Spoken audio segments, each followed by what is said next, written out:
Hey out there, admins, how we doing today?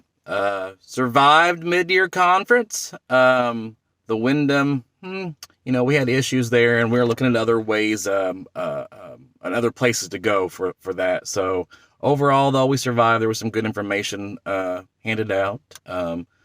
Those who attended Mr. Mark Mason's workshop for the Indiana Gaming Commission, thank you for coming. There was some miscommunication there. He was going to give two workshops. Each one was going to be the same thing repeated, but it changed a little bit. He's the assistant director of the Gaming Commission, so I can't exactly tell him he's wrong and correct him. I don't want to make him mad. He does have our gaming license in his hand, so we kind of went with it, and I made sure a couple of the important things that were said in the first workshop got repeated in the second workshop. Little bit different background. I'm in the pickup truck, kind of doing double duty, trying to save some time. Going to move some of those grills around that some lodges won and help Henry Carroll get those passed out to lodges that won that may not have pickup trucks. So I'm on the road. Something I do want to cover, though, that we did discuss and discover while we were at mid-year. Mr. Mason was talking about businesses, lodges, everybody that had gaming needed to have their house rules up. And for those that have been around long enough that when gaming first became legal again, you may remember that the Gaming Commission sent out like a poster. It had blue writing at the top. You could put your license number on it. And there were a fixed number of rules on there and then a few lines at the bottom for you to add stuff for your own house rules. And I can't find that anymore. It's not out there. It doesn't exist. But they are covering that lodges need to have their house rules up for gaming, and I guess they pointed out a few lodges Excise have been in and has pointed out they haven't gotten in trouble or gotten a fine. They've had time to correct that problem. But what are the house rules? Well, on there it's pretty basic. You want some of the most basic rules. You must be a member. You must be 21. You can change it. The Gaming Commission says you have 7 days to claim your prize. Most lodges out there actually do 30 days, because members come and go. They go on vacation. It takes a while for a board to go off. All those type of things.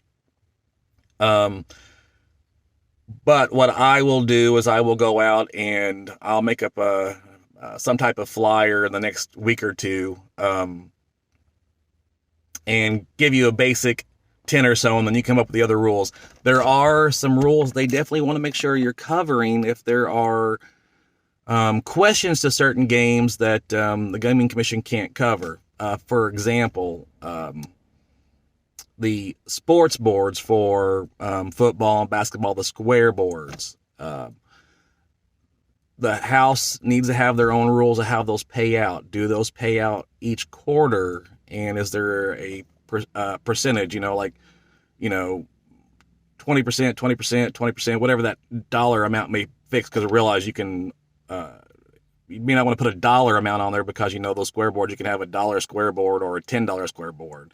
So the dollar amount may be different, but, are you going to pay out first, second, third, and then a big prize at the fourth? That needs to be listed. Are you only paying out the fourth?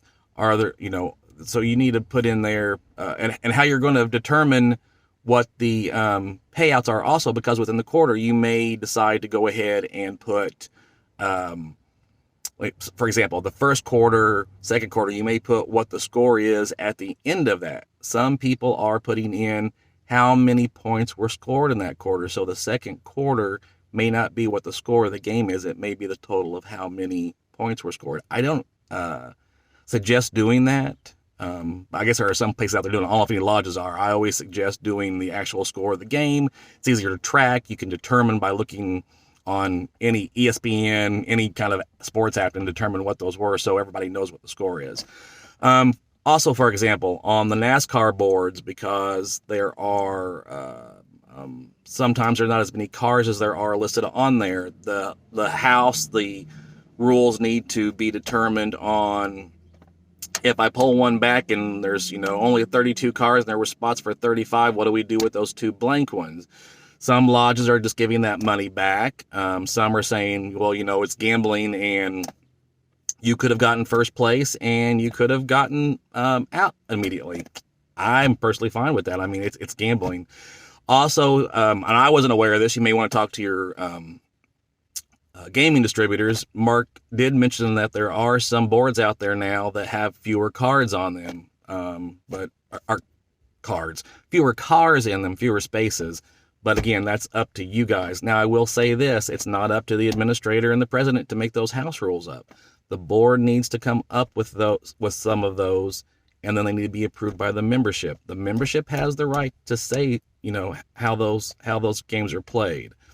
So, I mean, they can't tell you per se, get this type of board that has this type of payout. You buy games and most members don't care. But on those ones where there are specific rules, it's not up to Bob Smith to determine how those rules are played. The board needs to approve it, needs to come up with a general membership meeting and be approved by the general membership. In most lodges, that's probably not happening, so we probably need to get on that. Again, in the next week or two, I'll have a generic one put up, kind of printed up for you guys with maybe 10 or 12 automatic rules, which aren't necessarily Moose Lodge related. Those are actual gaming rules that we can't change, and then you can add a few more to the bottom of them. That's perfectly fine. Along that lines, also, we're talking about individual lodge policies. Lodges in the past, and almost all lodges aren't doing this, but it is in the general laws. You're supposed to have your house policies, home lodge policies printed up somewhere. Plus, you're supposed to be keeping minutes, and I would always keep those policies updated and in a place where you can easily pull them out, see them, change them. And what are house policies? House policies are rules that aren't necessarily governed by Moose International, that aren't specifically excise, liquor, gaming rules. And for example, a lot of lodges have the rule that children can't sit at the bar. In Indiana, in a fraternal private organization, by liquor laws, it is legal for a child to sit at the bar. You're not breaking any rules there. But a lot of lodges will have the rule that the child can't sit there because they want a adult paying member to be able to sit at a bar. They don't want kids taking up spots. Perfectly understandable. I have no problem with that. But we're doing that where that's not written down anywhere. Oh, that's the way we've done it forever. Well, we can't do it that way. We need to make sure that the board has approved it, and maybe the board did approve it years ago. Maybe it's in the minutes, and if you have it in the minutes, that's fine. It doesn't need to be voted on again. But if you can't find records of that, I would suggest having the board vote on that, having the membership ratify that, and then getting somewhere in the lodge rules posted. Again, when it comes to rules that are governed by liquor and gaming, you can always be stricter. You can't loosen any of those rules.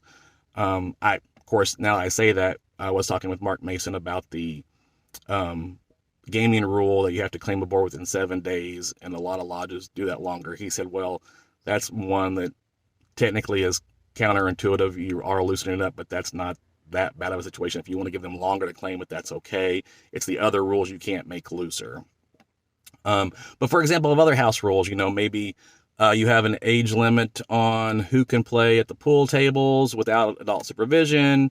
Maybe you have the rule that in the social quarters that, children have to leave at under 18 or under 21 have to leave by 9 o'clock when the 9 o'clock prayer is being said. Lots of lodges have that rule. So those type of rules that the lodge wants that aren't in any policy books, aren't a Moose International rule, they can implement those. But again, those need to be posted too. We're going to be talking more about that in the future. What I'm focusing on right now is more of the gaming rules being posted, because that can get you fined by excise or gaming if they were to come in. So again, the next week or two, I'll have something up and out to you guys. It's a generic form. Feel free, if you already have one, to not use the one I send out, or to go ahead and make up your own. Again, all it has to do is say house rules on it and have a basic, half a dozen or so. It doesn't have to be complicated, but they are looking at that and going in and pointing that out, and then telling lodges to get it done. Again, so far they've pointed out a couple of lodges that they don't have it up. They've given them time to correct it. They're not finding them right away, but if they're writing down and they made a visit and there are things they said that need to be done, you can almost guarantee there will be another visit. And if it's not taken care of by then, you may get a fine. All right, I went way over time. It's a beautiful week. I'm going to be traveling around the state with Glenn Neal, the FR specialist from Pennsylvania. Y'all have a good day. Y'all take care. We'll see you next time. Bye.